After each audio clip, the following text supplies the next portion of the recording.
Hello everyone, welcome to my channel learn and grow 26। आज हम करेंगे सोशल स्टडीज़ और सोशल साइंस के इम्पॉर्टेंट क्वेश्चन।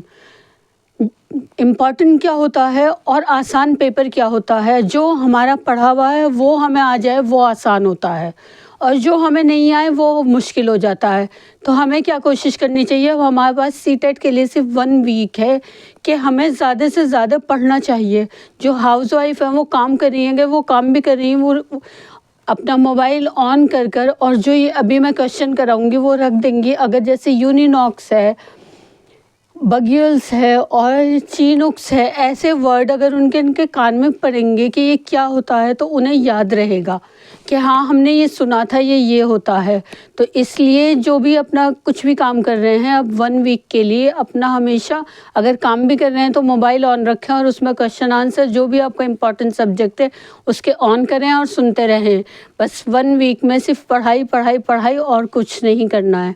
तो इसलिए आज मैं आपके लिए लेकर आई हूँ बहुत इंपॉर्टेंट और यूज़फुल क्वेश्चन सोशल स्टडीज़ के और सोशल साइंस के, जिनका आप ऐसे ही पेडागोजी में क्या होता है हम आंसर पता करते हैं कि इसका ये आंसर होगा, ऐसा हाँ ऐसा हम प्रिडिक्ट कर लेते हैं कि इसका ये आंसर होगा कि एक टीचर को क्या करना चाहिए, उसमें सिर्फ ये होता है। लेकिन सोशल स्टडीज़ में जो और सोशल साइंस में जो ऐसे क्वेश्चन होते हैं, चीनुक, इक्विनॉक्स और वो माउंटेन रेंज कौन सी है जो एशिया और यूरोप को अलग कर रही है, तो उसका हमें एग्जैक्ट पता होना चाहिए, वरना हमारा आंसर रॉन्ग हो जाएगा। और रॉन्ग होते होते ही ऐसे ही 2-2 नंबर, 1-1 नंबर डिडक्ट होते होते ही हम क्वालिफाई के बिल्कुल करीब में आकर रुक जाते हैं और रह जाता है हमारा। फिर हमें दूसरी बार भरना पड़ता है, फिर 6 मंथ का वेट करना पड़ता है। तो इसलिए ये कोशिश करें कि ज़्यादा से ज़्यादा प्रैक्टिस करें और पढ़ें, और जितनी हम क्वेश्चन आंसर की प्रैक्टिस करेंगे पहले अपना वो रिवाइज़ कर लें सब 2 दिन में या 3 दिन में जो भी आपने सब करा हो, और उसके बाद सिर्फ प्रैक्टिस करें क्वेश्चन आंसर की, वो आपके लिए इम्पॉर्टेंट और यूज़फुल रहेगा। तो आज मैं इसी तरह आपके लिए इम्पॉर्टेंट करने के लिए प्रैक्टिस करने के लिए इम्पॉर्टेंट और यूज़फुल क्वेश्चन लेकर आई हूँ। आइए देखते हैं फर्स्ट क्वेश्चन। इक्विनॉक्स हम किसे कहते हैं? आइए करते हैं first question. Equinox means, equinox क्या होता है? Equal day and night on entire earth, shortest day in northern hemisphere, shortest day in the southern hemisphere और नन ऑफ द अबव। तो इक्विनॉक्स का मीनिंग होता है जब equal day and night on the entire earth, कि पूरी अर्थ में चाहे वो नॉर्थ हो, चाहे साउथ हो, चाहे ईस्ट हो, चाहे वेस्ट हो, क्या होता है? Equal day and night on the entire earth, कि पूरी अर्थ पर एक इक्वल डे हो। तो जब ना दिन और रात बराबर हो तो उसे क्या बोलते हैं? इक्विनॉक्स बोलते हैं। चीनुक्स किसे बोलते हैं हम? Is cold wind blowing in winter, जो विंटर में कोल्ड विंड ब्लो करती है, warm winds blowing in winter, या cold wind blowing in summer, warm wind blowing in summer. Chinooks बोलते हैं हम warm winds blowing in winters. किसे बोलते हैं? वार्म विंड्स जो हमारी ब्लो करती हैं विंटर में, उससे क्या बोलते हैं? चीनुक्स।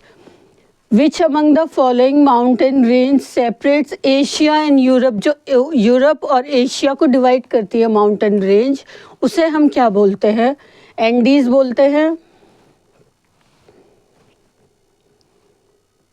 एंडीज बोलते हैं, यूरल बोलते हैं, हिमालयाज या पायरेनीज, तो हम है उसे यूरल बोलते हैं, EURAL। और बुगियल्स मीन्स क्या होता है? अब फोर्थ क्वेश्चन पाते हैं। बुगियल मीन्स क्या होता है? Grass land situated in mountain, वो ग्रास लैंड जो माउंटेन पे सिचुएटेड होता है, या एरिड फॉरेस्ट, या डेजर्ट रीजन, या नन ऑफ द अबव। तो इसका आंसर होता है एरिड फॉरेस्ट को हम बुगियल्स कहते हैं। तो हम करेंगे क्वेश्चन नंबर 5। ईस्ट और वेस्ट की breadth of India is, east से वेस्ट तक इंडिया की कितनी ब्रेथ होती है मैप में और ग्लोब में जो हम नापते हैं ईस्ट से वेस्ट से, उसकी ब्रेथ मीन्स चौड़ाई कितनी होती है ईस्ट से वेस्ट तक? ईस्ट और वेस्ट तक कितनी चौड़ाई होती है? 3214 किलोमीटर, 3516 किलोमीटर, 5200 किलोमीटर, या फिर 2933 किलोमीटर।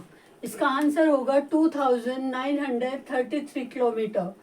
ईस्ट से वेस्ट तक इंडिया की ब्रेथ कितनी होती है? चौड़ाई 2933 kilometre. How many Lok Sabha seats are there in Haryana? अब हम करते हैं question number 6। How many Lok Sabha seats are there in Haryana? Haryana में कितनी लोकसभा सीट्स है? 10, 20, 15 या 25? हरियाणा में है 10, यूपी में है 31 और राजस्थान में है 25। तो हरियाणा में कितनी है? सबसे ज्यादा यूपी में है 31, तो हरियाणा में कितनी है? 10 सीट्स। कितनी लोकसभा की?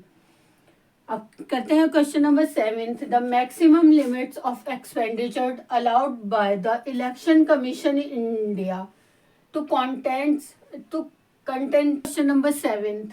The maximum limits of expenditure allowed by the Election Commission in India to contents for the Parliament and Legislative Assembly election should not exceed। जो कंटेस्टेंट्स वहाँ पर पार्टिसिपेट करते हैं इलेक्शन में, उनका एक्सपेंडिचर पार्लियामेंट में एक्सीड नहीं करना चाहिए। मतलब नॉट एक्सीड मतलब ज़्यादा नहीं होना चाहिए। कितने से? 25 लाख एंड 10 लाख से, 30 लाख एंड 15 लाख से, 10 लाख एंड 25 लाख से, या 15 लाख एंड 30 लाख से? इसका आंसर होगा 25 लाख एंड 10 लाख से ज़्यादा नहीं होना चाहिए कभी भी उनका एक्सपेंडिचर।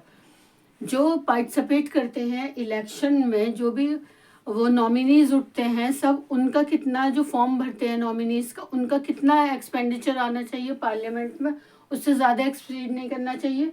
25 लाख या 10 लाख से ज़्यादा नहीं होना चाहिए।